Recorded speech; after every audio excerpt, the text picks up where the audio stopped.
Hello everyone, in today's video we'll be analyzing the match between Alireza Firouzja and MVL in the round 4 of Tech Mahindra Global Chess League. So as we all know that Alireza Firouzja is already on a great winning streak as he has defeated Grandmaster Vishwanathan Anand, Magnus Carlsen and Hikaru Nakamura, and MVL became his next prey. So in the opening, Alireza Firouzja playing with the white pieces opened with knight to c3. This is quite a rare opening but quite an interesting opening. It is the Vonjeet opening. After this, MVL replied with c5 and he went for d4. This is his preparation actually. The idea is after you take, he can take it back, getting his queen active early in the match. That's what happened. He got his queen and he put his queen early in the a4 square, trying to get this strong diagonal, because later or sooner we all know that d6 or d5 is definitely going to come up. So the queen looks quite okay over here, but this can sometimes backfire as well, and it is said that queen is not preferably taken out early in the match. So let's see what happens next. MVL plays e6, preparing for the move d5 and also trying to get his bishop active. After this, e5 was the reply, also countering up for this square as we already have one piece over there, but the queen is also there, so d5 is going to come up soon. Bishop to c5, knight to f3, normal developmental move, and he went for d6 rather than going for d5, and the bar slightly shows this as a miscalculation. After this, he replies with e5, simply getting quite a strong pawn over here. If you take it, he can take it back, putting pressure on this pinned knight. The queen is already doing a quite nice job over here. After this, it takes and knight comes to f7, opening up the path for castling as well as getting a defender for this knight and kind of getting away from this pin. After this, knight comes to e5, hitting the bishop, but this was an inaccuracy because this gave way first to this check and afterwards to queen to d5. Now you can simply take this, but after this he can take it and you are getting rid and opponents gets two pieces, and that is simply you will be getting simply down a piece. So Firouzja replies with bishop to d3, defending this as well as maintaining this attack. Queen takes e5, taking this simply because it was not defending. Firouzja takes the bishop, and after this came a beautiful move from MVL actually, f5. Firouzja replies with f4, but then MVL played queen d4, hitting the bishop, hitting the pawn on b4. You can defend it with some move like queen to b3, but then you are going to lose this pawn anyways. So Firouzja had to give up that pawn, and he plays knight to f2. MVL takes that pawn, takes, queens get exchanged, the bishop on d3 is attacked, he simply gets it back, and what a passive move. So currently you can see Firouzja is not looking good. Both of his bishops looking really inactive on the last files. His knight, where is it going? No good squares for the knight, and the king is still uncastled. Now MVL plays, gets his last piece into the game, like the rooks will get in the game later, but he finishes his development by playing bishop to e7. Maybe he can in the future place it on b5, and Firouzja will not be able to castle the rest of the game. So Firouzja plays bishop to d2, hitting this knight. Knight simply falls back to d5. Now this knight is looking really beautiful. It might have this square or this square. Maybe a reroute can happen later, and it can come over there as well. So both of the knights are actually looking quite decent. After this, Firouzja decides to castle because the move bishop to b5 was definitely coming up ahead. After this, MVL goes for rook c8, rook to e1, getting it to an open file, short castles, bishop out, bishop to d3, another rook to the open file, pawn to b3, trying to get the bishop on c4 probably, offering a rook exchange. The rooks get exchanged. After that, bishop to d6. Now if you can see in the current position, MVL has two knights and a bishop, while Firouzja has two bishops and a knight. Also MVL is up a pawn. We knew that pawn that was captured on b3 or b4, I guess. So if MVL looking in a beautiful position. The king looks quite active, which will be coming later on, which will later help him in the end game. Both of the knights placed beautifully, while the bishops not so many squares. I do not like Firouzja's position right now.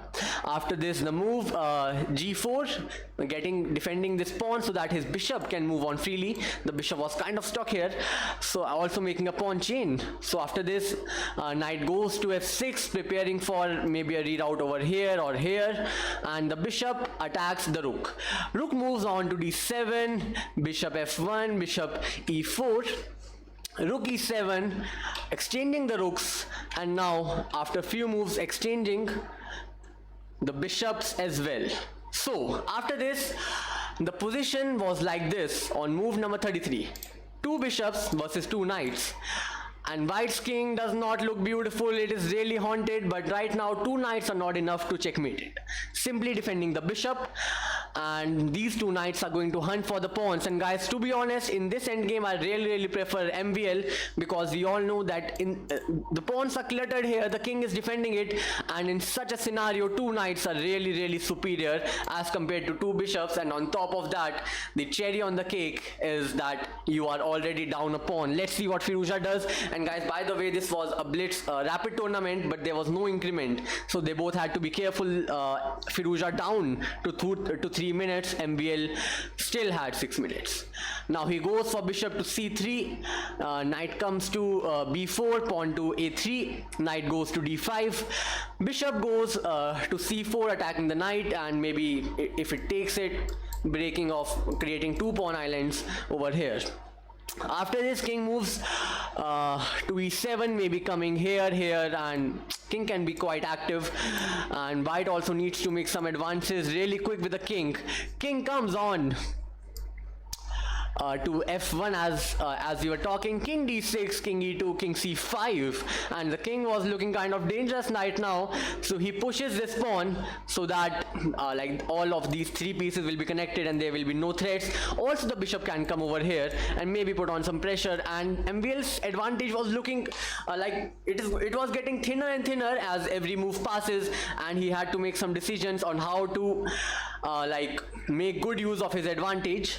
He goes here with the knight reroute, maybe exchanging the bishop. There was a double attack on the bishops, but MVL here, Alireza Firouzja here was not ready for a bishop trade. He was really loving his bishops, gives a check, simply moves away his bishop, and after a few moves they were simply trying to get each other's pawns, and there was kind of a small repeat of moves over here. And now this was quite a nice move, like he was kind of forcing his bishop to trade it, because where's the bishop going? Like, it has to come here. There was no longer any good file for it here, and also attacking the light squared bishop. Bishop falls back. Like the light squared bishop has been quite inactive in the game. It had earlier been on d1 also, I suppose, or maybe it was c1, the dark squared bishop it was, but it was not doing a great job in this whole game. After this, the move b5 comes up, forcing an exchange of the a4 pawn, takes it back with a knight, and here on move number 51 we see a beautiful structure made up on here, a single white pawn in between two knights and two bishops. After this, the whole game was now based upon the kings, whose king was more active, but black was still looking in a solid position, like he can create some central passes from here, but still white had doubled bishops, so nothing was clear. After this, black goes on for a kind of a reroute, maybe getting the knight there, or maybe rerouting it to that in this way. So like knights can be really dangerous, and in such closed positions their hands are quite tied, to be honest. Let's see what happens. Bishop goes to f6, knight goes to b7. This is actually a different reroute we are talking about here, and the bishop will not be able to defend this pawn in case the knight comes to this square. I think he had to go, no, he rather goes for king to d2 to defend that pawn. The knight comes there, defends the pawn with the king, gets a check, takes it with the bishop. Finally, one of the bishop gets exchanged for a knight, and did not shockingly take it with the king. But like he gets a passer, but this chain kind of got broken. Two pawns in the same row. I do not like this move, but the Indian likes it. Okay, let's see what happens next. Bishop goes to d8, attacking this pawn, defends it with the knight, and now the bar shows this as an equal position because we clearly see that the advantage is kind of lost now. This pawn will be defended by the bishop in this way, and it will never queen. This king looks beautiful as well, and this pawn will stop this. So the position does not look clear now, and the earlier winning advantage for black is now totally lost. Bishop comes to b6, pawn to h5, pawn to h3. Some waiting moves coming up. Takes, and decides to takes it with the king because he cannot obviously take it with the knight. This pawn will be left hanging. He has to do he has to resolve this problem, otherwise this pawn will be taken and this would be a beautiful passer. But white also faces some problems over here with this passer, so let's see what happens. Both of them are under almost 2 minutes. After this, king comes to c4, a check, and repeating the move, getting the bishop back. King comes to c6, hitting the knight. Knight falls back, and finally giving up the pawn on a5. Now the material is equal, but is the position equal? Let's see. In this position, if I was playing, I would really prefer somehow white, because this pawn is very tough to stop for the black knight, while bishop simply defends this, and both of these pawns are also unthreatened because the king will not be able to infiltrate in any way possible, and these two pawns will probably be traded. So this one pawn on b3 is going to be a big trouble for black. Let's see what MVL does. MVL pushes this pawn, and Alireza Firouzja, without thinking for much time, simply places a bishop on c1, eliminating any of the promotional ideas. Now the king can probably come to this square, giving a lot of giving a lot of threats to white, and white will be in a lot of trouble. But Alireza Firouzja simply continues his idea of pushing the pawn. One of the pawns get traded, and he pushes it. And the pawn on the b file, I was telling you, it would be really tough for MVL to trade these knight, to get rid of this pawn. And the blunder comes up on move number 69. So as this pawn was pushing ahead, he had his knight on e7, and rather than getting his knight and sacrificing the knight, he could have simply placed his knight back there. That would have also probably led to a loss. But the main thing here is the knight on e7 covers the square on c7, so white's king cannot come there. So he could have simply stopped this pawn by going to king to e6, going here, and simply going to b7, and maybe later on, even if he was forced to sacrifice a knight, it would not have been such a big problem as it is right now. So king to e6 was the crucial move, which under pressure MVL was unable to find. Let's see what happened next. After this, when he played knight to d5, it was clear that he was going to sacrifice his knight to save his pawn, Firouzja's pawn, from promoting.